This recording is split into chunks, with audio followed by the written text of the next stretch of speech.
I want to welcome you to the December 17th episode of Laid Back History's Washington County Historical Society Advent Calendar. Let's see what we're going to talk about today.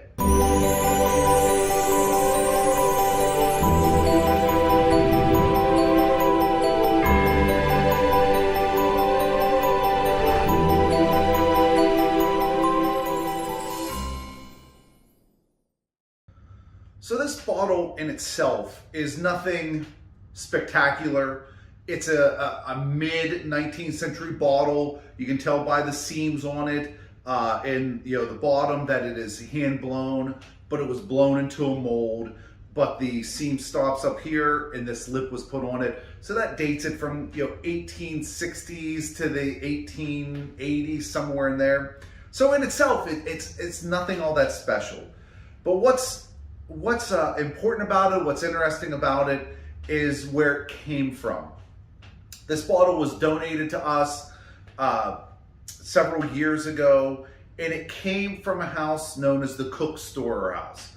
Now, you may not know what that is. In itself, the Cook Storehouse is just a stone house. It's a nice home out near Circleville, but is it anything all that special? Well, what really matters about that house is that it was on the farm of John Holcroft. John Holcroft was one of the leaders of the Whiskey Rebellion. He was known as Tom the Tinker. And the foundation for his log house is just down over the hill, maybe 30 yards away at most from where the Cook Storehouse is. After Holcroft passed away, one of his daughters married a Dr. Cook, and that house was eventually built, and then a Mr. Store owned it afterwards, and that's how it gets its name, the Cook Storehouse.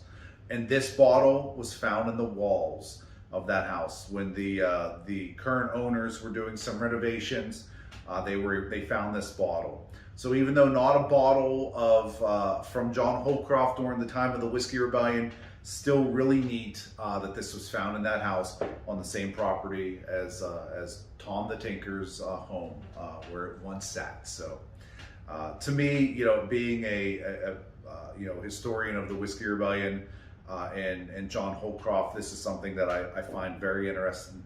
It's maybe not his, but part of his family. So thank you for joining us, and we'll see you tomorrow for another episode of Washington County Historical Society's Advent Calendar.